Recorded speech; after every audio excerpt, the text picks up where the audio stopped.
Kuhenki here last time too? Where did they all go? Walkies? For Kuhenki? You're not pets, you know.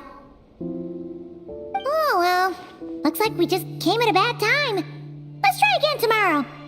There's still a few days until Moon Prayer Night, so we're in no rush. Besides, she needs time to rest anyway.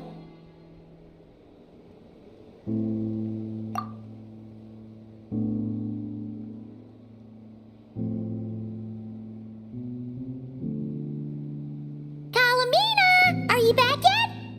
Oh, how strange. Looks like she still isn't here. Right? It's not like her to spend so much time outside. Especially since she's worried about attracting unwanted attention. What about Luonatar? Luonatar, you there? Hey! Do you know where Kalambina went? Sorry, didn't understand. But if you know where she is, could you take us to her? Yeah, that's even stranger. What about him? Oh, that's not good news. They change color when Kalambina gets weaker, right? And they look super pale right now. Good idea. She might know what's happening.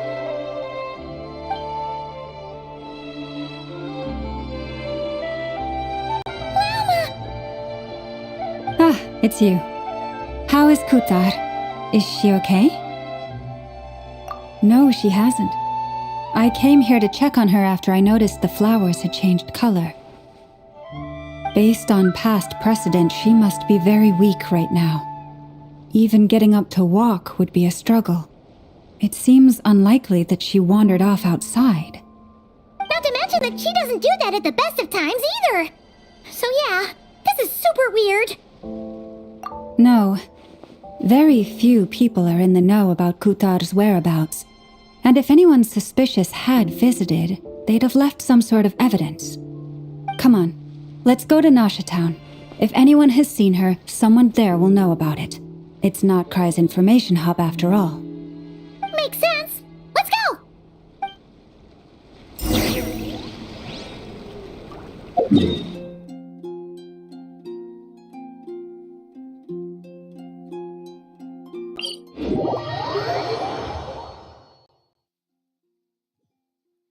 It's raining again? Oh, this isn't good. If the rain washes away the traces, it's gonna set us back a long way.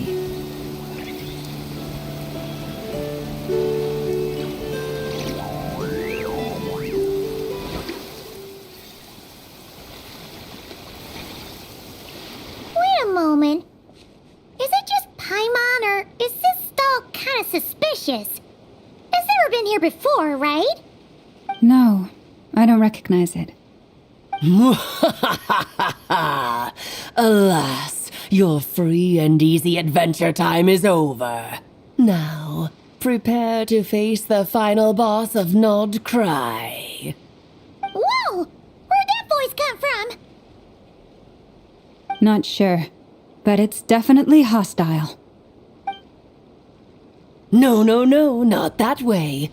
The final boss is right here. The sniffer mole? That's the final boss? Surely not. Also... Okay, the jig is up. I'll stop teasing you. Turn around. I'm right behind you. It seems I've managed to leave quite an indelible impression, even though you've never seen my face. Ah, nothing could make a great mage more pleased with herself.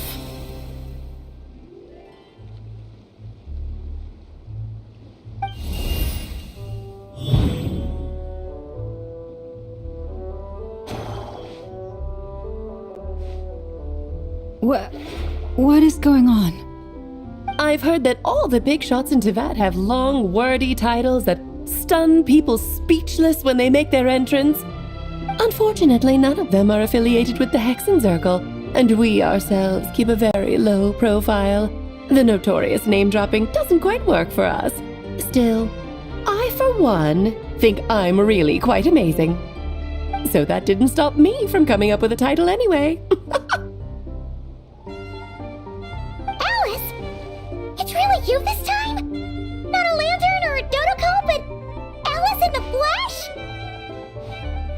Oh, that's right. So, what do you think? How does it feel to finally meet me? You look like... Oh, that's the first thing you thought. A little surprising, but that actually makes me very happy. Because that means that when Klee grows up, she'll be just as stunningly beautiful as her mother. So she's a friend of yours? Kind of. This is actually the first time we've seen her in person. I see. Madam Mage, that was, quite a powerful entrance. I certainly won't be forgetting it anytime soon. It's okay, Lauma, don't force it. Paimon will do the honors. This is Alice from the Hexen Circle. She's a friend of ours. And of Arcus, too. That's right. She's a good person, just kinda unpredictable. Well, what is the human heart if not unpredictable? If we could not do as we please, how would we differ from machines? I am Lauma, Moon Chanter of the Frost Moon Scions. It is a pleasure to meet you. Oh, I know. Before you got here, I spent a good, 15 minutes getting up to speed on Nodcry's present situation. In other words, I've read the whole in the last episode part, so we can skip the pleasantries. Fair enough. Well, Miss Alice, I can already tell that you have quite a unique personality. He'll get used to it.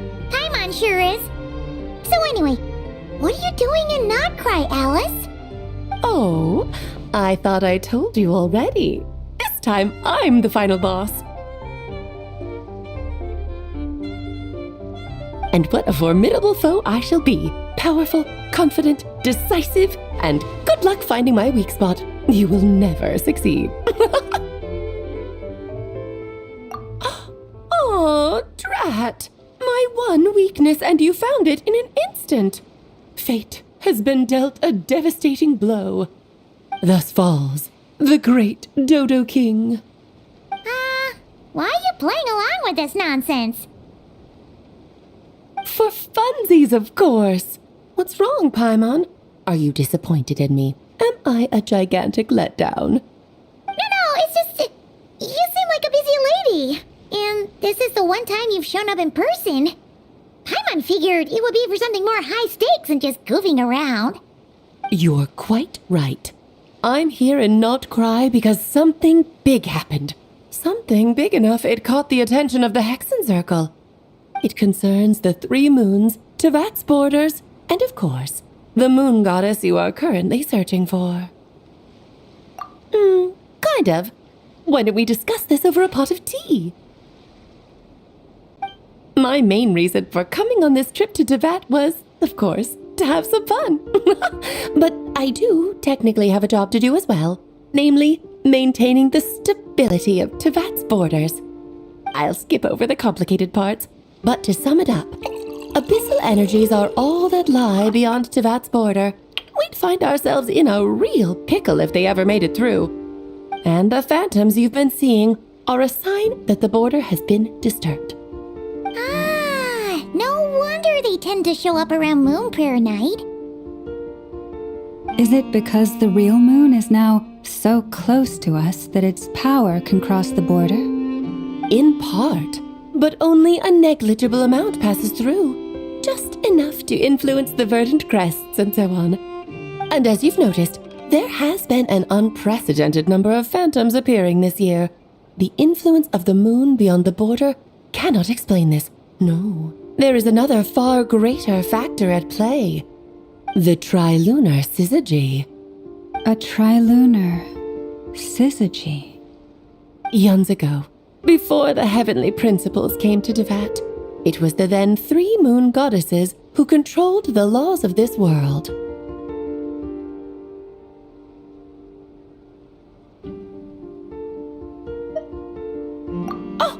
That's exactly it. The three goddesses split these powers amongst themselves, promising never to consolidate them into one singular body. This was meant to keep the world stable. But, fast forwarding to the present, the eternal moon's marrow is with you, while the iridescent moon's marrow, which should never have appeared in this world, has been retrieved. Add that to the presence of a moon goddess in the flesh and... the power of all three moons is gathered here in Nocturne. There hasn't been an event like this since the War of Funerary Flame. And it's having a noticeable effect on Tevat's borders.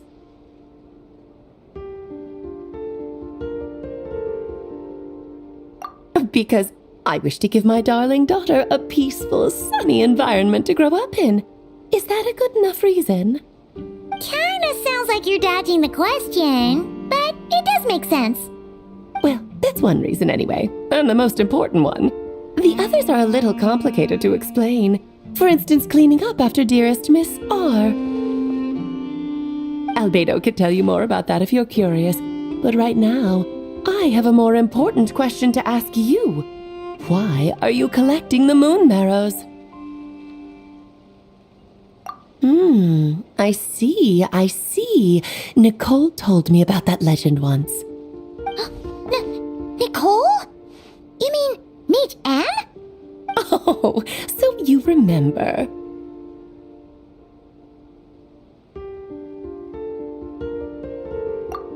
Yes, of course.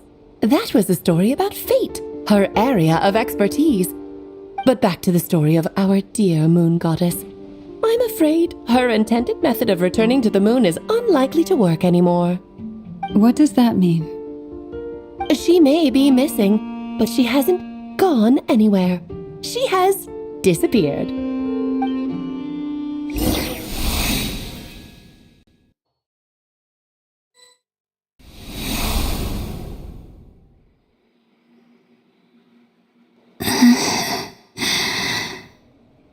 My body is so heavy. Wait, no. It's my mind that's heavy.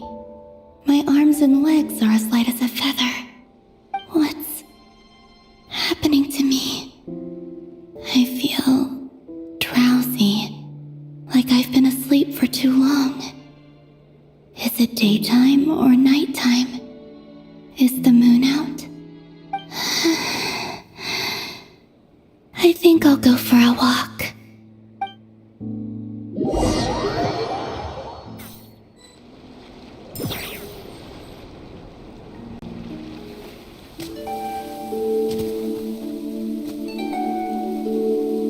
Are you out for a walk too?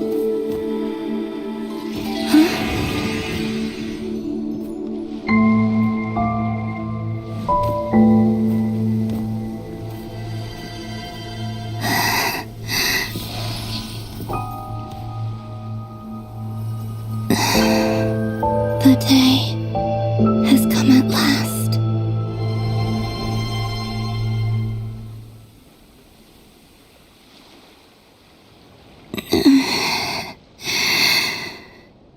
Have I grown so weak that I can't even sustain my physical form? But Moon Prayer Night is nearly here. I was so close to returning home.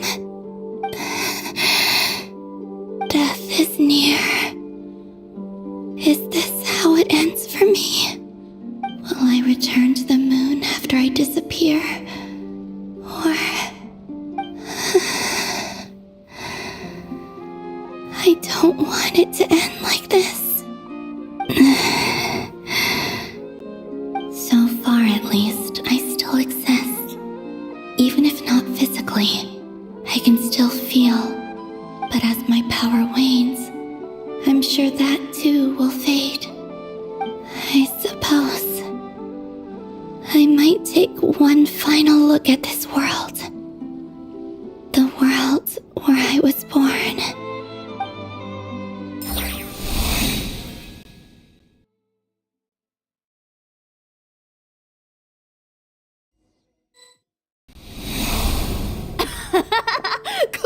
Come on! Wait for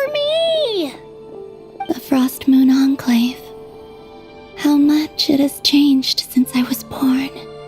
These decorations, they're so heavy. It's times like this when you kind of wish men could be priestesses and acolytes. How fascinating. I've never had the chance to be privy to people's private lives in this way. In the past, people would get so solemn and serious the moment I showed my face, like they were frozen stiff. Karina, Lametti, it's time to eat. Coming! I want to watch them a little longer.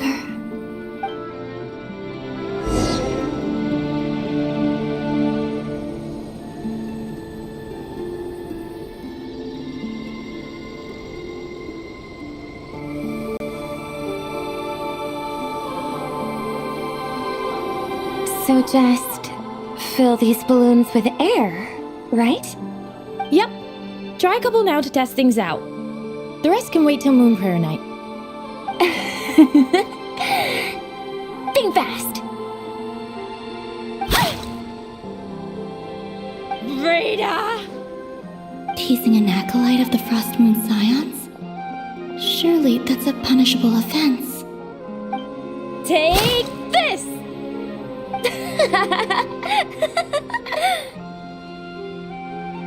Huh? Alright, enough horsing around. Lady Lauma gave us a task. We should get back to it. The task is just to check that the balloons don't leak, right? Doesn't matter if we fill them with air or water. Yeah. Okay, you got me there. And you got me there. But still, we can't use all the balloons before the festival even starts. We won't use all of them. And as long as Lady Lauma's trusted acolyte doesn't snitch, this can stay as a little secret between friends. A couple more can't do any harm, right? Oh, you menace. Then, think fast! Is pumping a balloon full of water really so much fun?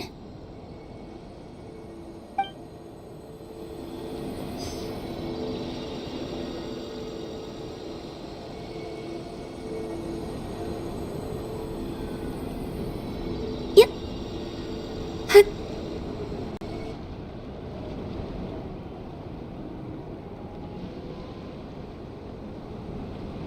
I'm sure you're both tired from playing all day. Come on, eat up. A plain, humble meal.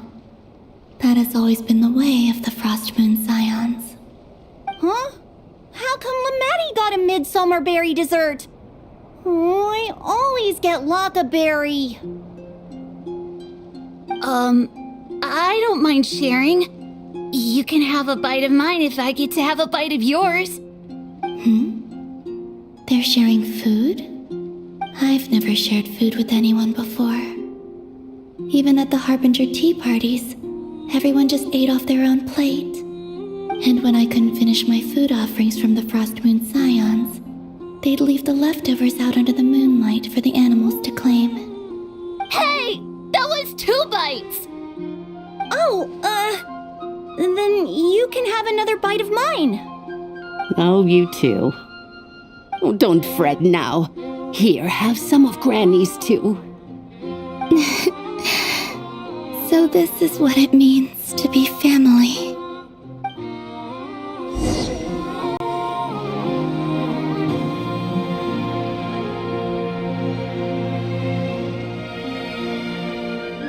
I'm seeing so much that I'd never usually get to see. They'd never act like this when I was around. It's nice, being able to just watch people in peace in these final moments. What a rare opportunity. I think I'll go take a look around Nasha Town, too. Maybe the Traveler will be there.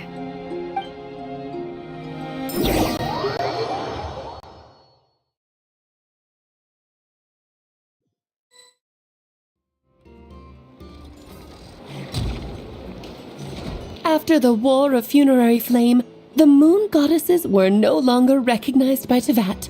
They lost the whole foundation for their existence. That's why the moon goddess's strength is fading.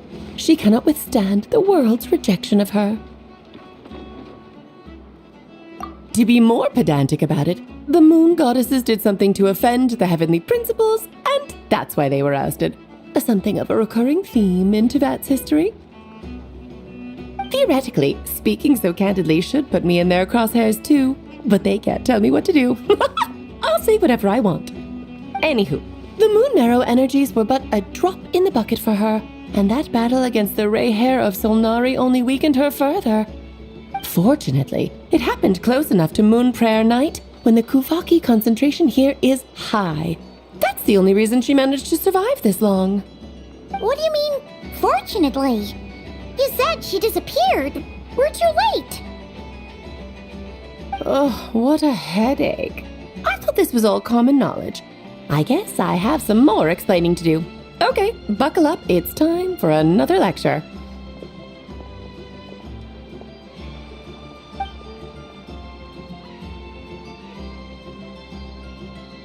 Now, I said earlier that the moon goddesses lost the foundation for their existence. The reason for that has to do with the natural order. Basically, the rationale for their existence in Tevat was lost. The same logic applies to the present moon goddess too. Consider her existence so far. Her comrades in the Fatui called her Damselette. And she was worshipped as Kutar by the Frost Moon Scions. But these connections have now been severed, whether by her hand or yours. So, the rationale that once sustained her existence is now gone. Wait, we did that to her? Oh, well, strictly speaking, yes. But let's not start pointing fingers, shall we? I'll only end up as the big bad villain, and that's not the kind of final boss I want to be.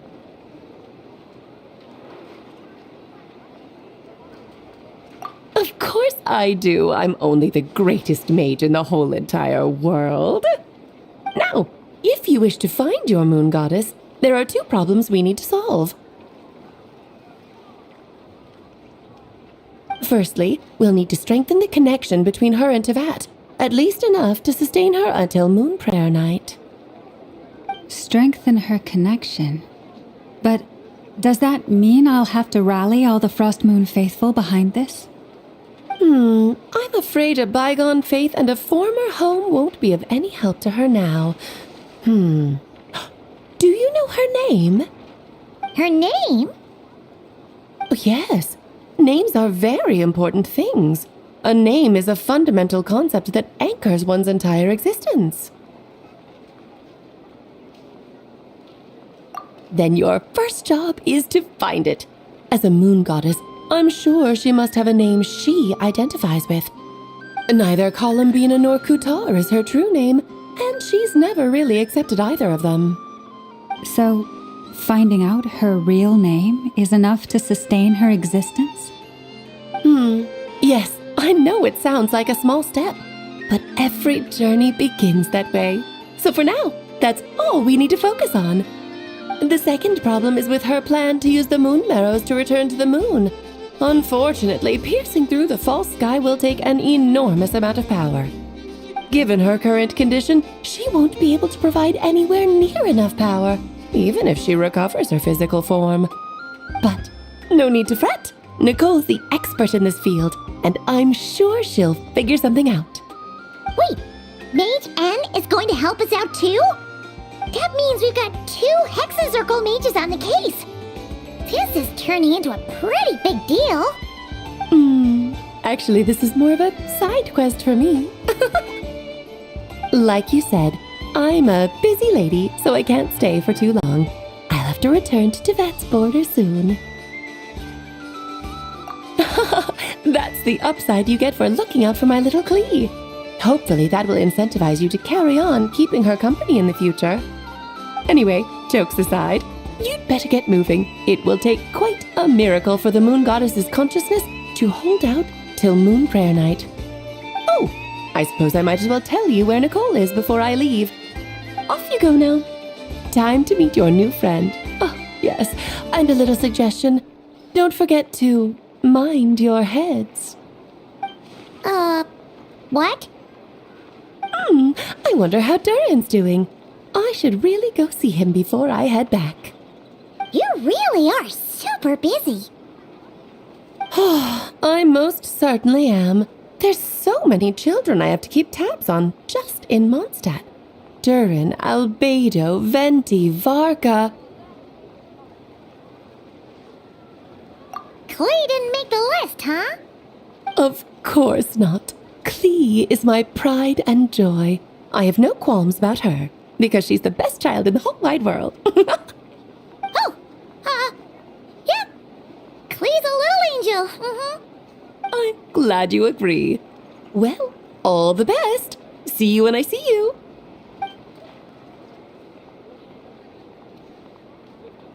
She left in a hurry. Yeah. She didn't pack up her stall. Should we handle it for her? I must say, I'm now very curious about her daughter. Klee, wasn't it? What's she like? That's a long story. Come on, we'll fill you in as we go.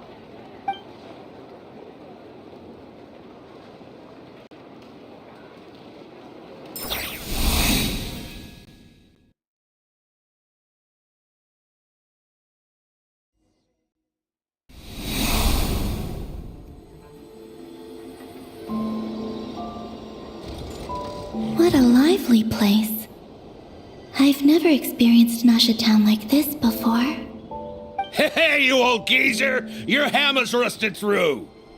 Who are you calling old geezer? Are they quarreling? I'm looking right at him! You've really gone downhill since giving your daughter free rein in the workshop. Can you even swing a hammer anymore? It shouldn't take you days just to fix a single chair! You might as well use that hammer to massage my back for all the good it's doing. Don't run your mouth, or you'll get a back massage that'll put you in bed for the rest of your life. Look, the materials haven't arrived yet, all right? You know how busy it gets in the days before Moon Prayer Night. I'll bet you send all the materials to your little princess. Blood's always thicker than water, huh? All right, you've made your point, Uncle Koski. As soon as the materials arrive, fixing your chair will be the #1 priority.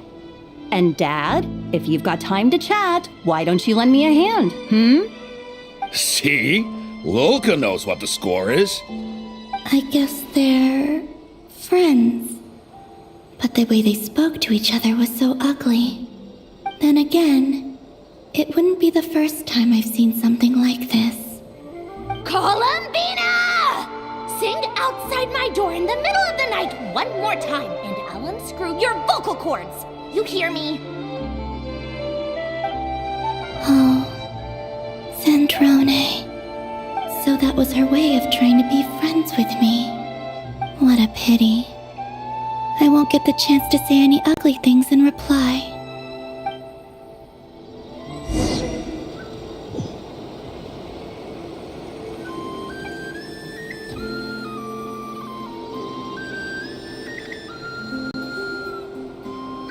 Hey, have you decided what to give her for Moon Prayer Night?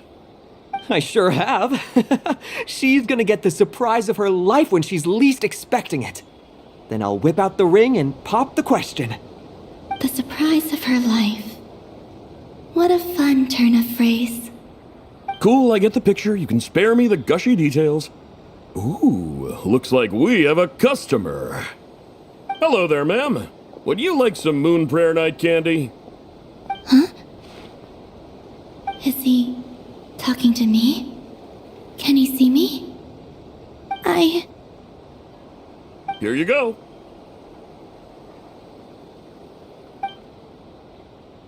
Oh.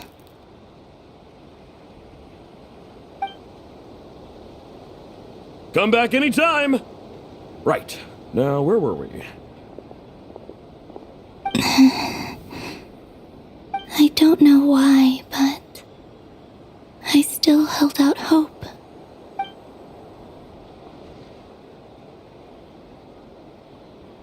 The most important thing right now is to find that mage. This name thing seems super important too, but where do we even start looking? I'd better go pay the Fatui a visit.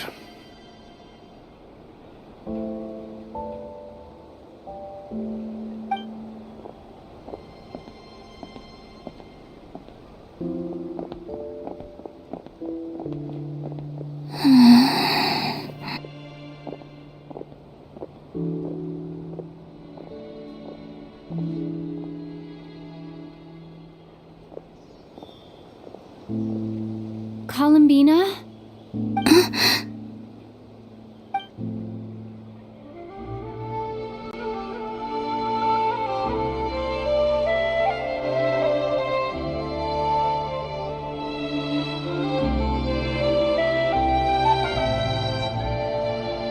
Traveler?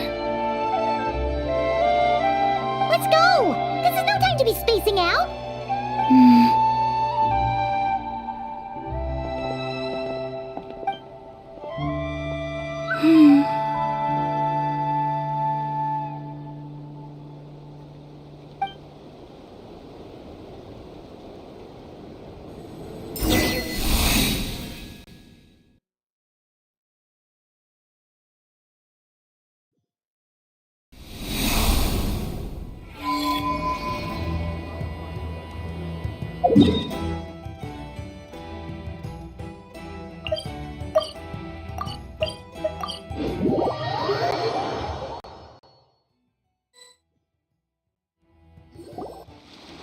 Where are they going? They mentioned a mage and... a name? So, Mr. Varka, are you acquainted with this Nicole? Or should I call her Mage N? Not really. We've never met, though she has come up in conversation. From what I've gathered, Alice kinda took Nicole under her wing. Taught her how to speak in a more ladylike fashion, that kind of thing. Huh. Hard to imagine Alice as an etiquette coach. Yeah, Alice is a larger-than-life personality, I'll give you that. But then again, that's why she's able to draw such an eclectic mix of people into her inner circle. If I remember correctly, being an interesting person is actually one of her main entry requirements. So, if you ever wanted to join the Hexenzirkel, I'm sure you'd both be eligible to apply. Hey! Don't go around making promises on Alice's behalf! I wouldn't dare. I'm just trying to paint a picture of the Hexenzirkel for you. Okay, sure. Anyway, since none of us have ever met Nicole, how are we supposed to find her? We can't just go up to every woman in sight and ask, "Hey, are you Nicole?" Maybe something she's wearing will give it away? Like a windbloom pinned to her chest or something. Wait a minute. Alice never said Nicole was from Mondstadt. Oh, true.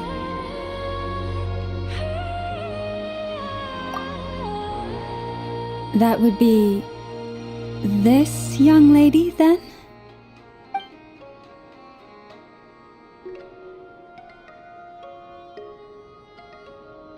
Hey there!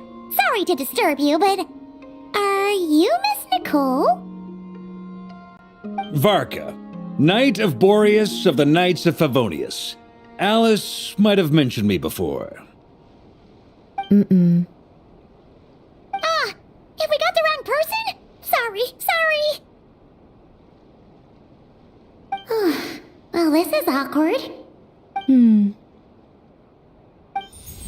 When I shook my head, I meant, no, Alice hasn't mentioned you before.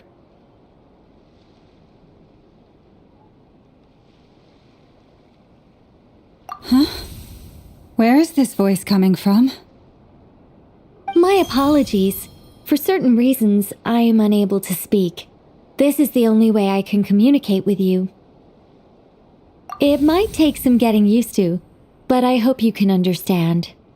Hey, it's fine. I'm more shocked by the fact that Alice never speaks about me. As for you two, we have crossed paths twice before, but it is nonetheless a pleasure to finally meet you. It's really you!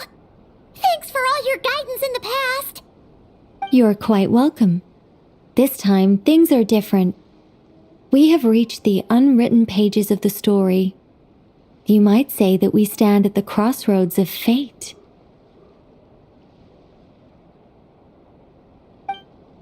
Now then, allow me to formally introduce myself. My name is... No, stop! Alice! I can't believe it! I had a whole speech prepared. I'd agonized over every single word. She always picks the worst moments to ruin other people's plans. I'm so sorry about that. Alice took the liberty of devising some bespoke self-introduction magic for each member of the Hexen Circle. But I could have sworn I deleted all of the triggering conditions for it. How did it bypass everything? Oh gosh, this is so embarrassing. This is a very different side of Nicole than what we're used to. Is she not used to face-to-face interactions? Don't worry about it. We've seen that introduction magic once already, so it wasn't too much of a shock. Please go on, Miss Nicole. We'd love to hear what you have to say, or, well, communicate. Huh? Are they talking to this lady? But... Will you all promise to forget that horrendously embarrassing introduction? Sorry? Embarrassing? When?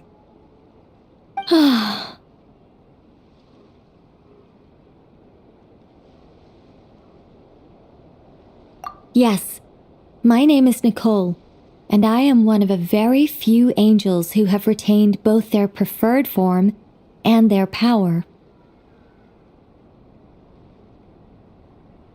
The Traveler and Paimon should be no strangers to this concept. There is another of our kind in Natlan. They call her the Lord of the Night. Right! Paimon remembers her! Yes. Well, I have retained more of my power than she. It's because I don't have a long-term duty to fulfill. To be more specific... no. We'll be here all day if I get into the specifics. Moving on. If I'm not mistaken, you are here because you wish to learn how one might reach the moon beyond the sky. That's right. Is that something you can give us any guidance on? Yes, I do know a way. It began with the Hyperboreans, who lived after the War of Funerary Flame. Blank looks. Maybe I should start with the background of the war. Or maybe not. It shouldn't be an issue. I'll fill in the gaps for you when we have more time. Anyway, after that war ended, the three moons retreated to beyond the false sky. The Hyperboreans were humans I once aided. They accepted the civilization and creations bestowed upon them by the angels. But despite accepting many blessings of the angels, many among them still held on to their faith in the moons. They were reluctant to accept the new order. Even after the War of Funerary Flame, they sought to contact the moon goddesses beyond the sky and receive their guidance. But all three had passed away by that point.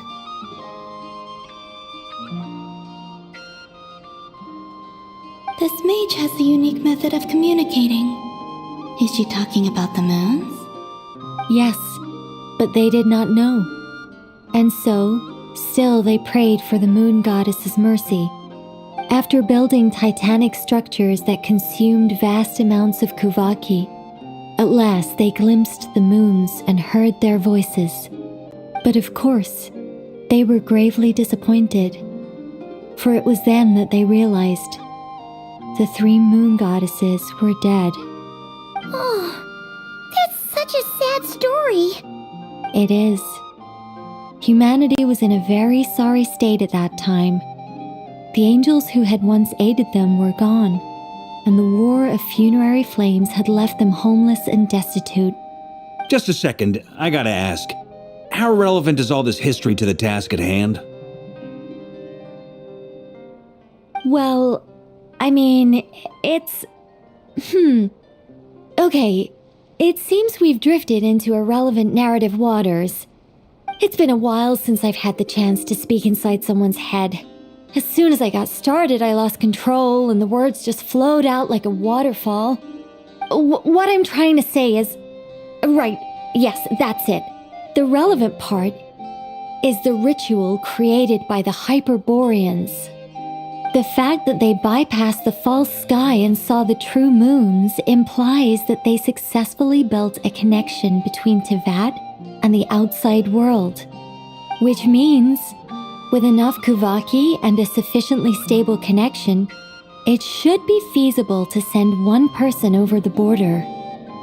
Okay, so they built some kind of portal? Oh, yes. A portal. Yes. Is something wrong? You sound disappointed. I just didn't expect you to summarize it so well. It turns out I could have said all that in one word, if only I'd managed to think of it. No, please, it's fine. This is invaluable knowledge. I'll be sure to record and preserve everything in writing. Oh, really? Well, in that case, I suppose I could backtrack and add some more detail. I did gloss over a few things so far. Whoa, time out. Let's summarize what we've got first. The Hyperboreans were the last ones to use this method, right? So we somehow need to find whatever structure they built and make sure there's enough Kuvaki to power it up. Luckily, we have the moon marrow of both the eternal and iridescent moons, so we're all good for Kuvaki. Which means the key issue we need to focus on is finding the place. Am I right so far? Yes. Although I expect the structure is long gone by now. That said, what if we could take advantage of the phantoms to travel back to a time when it still existed? Well, travel back isn't quite accurate. It's more like we'd be creating a handshake between 2 points in space-time. We wouldn't even have to pick a time when it still existed. It could just be a time when it still appeared in phantom form via projection, or we could project our own phantoms, fold them together, and... You look lost. Was that too hard to follow? Yeah, things got a little, technical there. Paimon's brain is reaching capacity. Alright, let me think about how to put this more simply. Okay, got it. Over the next few days, I'll search for phantoms that we can use. Once I find one that meets the criteria, I'll let you know and we'll regroup. By completing certain rituals, specific individuals will be able to enter the phantom and make it to the Hyperborean structure. If everything checks out and it looks feasible, we'll just need to wait for Moon Prayer Night, and we can send the Moon Goddess back home. I'm really skimping on the detail here. Is this making any sense at all? I think so. For now, we'll just wait to hear from you. Yes. Basically, yes. Great. Counting on you. In the meantime, we'll focus on finding the Moon Goddess's name. My name? Are they looking for a way to stop me from disappearing? Excuse me, Miss... Go on, Miss Nicole. This conversation was a little all over the place. I didn't catch your name. I am Lauma, of the Frost Moon Scions. Ah, I did wonder. I noticed that you listened very intently when I spoke about Hyperborea and the moon's history. If you'd be interested, I'd love to visit you this evening and go through it again in greater detail. Also, if you were serious about making a record, it would be too risky to simply write down the raw details as is. I would suggest some tweaks. Maybe rewrite the stories as fairy tales or fables, perhaps even prayers. Anyway, we can cross that bridge when we come to it. So, see you later then? Oh, and no need to prepare anything. Just a cup of tea will do. See ya! She seems friendly. It's just... Oh, it's so nice to find someone who's actually willing to listen. I've been dying for a chance to finally go through all this systematically from start to finish. Any longer and I'd probably start forgetting it. Now Paimon gets why Alice told us to mind our heads. Ha ha ha ha, what did I tell you? A lot of quirky people in Alice's orbit. Now then, the next order of business is, where do we start looking for the moon goddess's name? Maybe the rest of what Nicole has to say might give us some clues. Once I've heard her out, I'll summarize the salient points and share them with you all. I'm also inclined to review our other documents.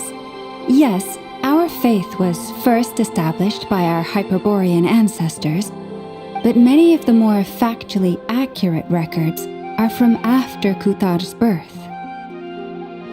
Sounds like we're gonna follow Columbina's journey through Devat, huh?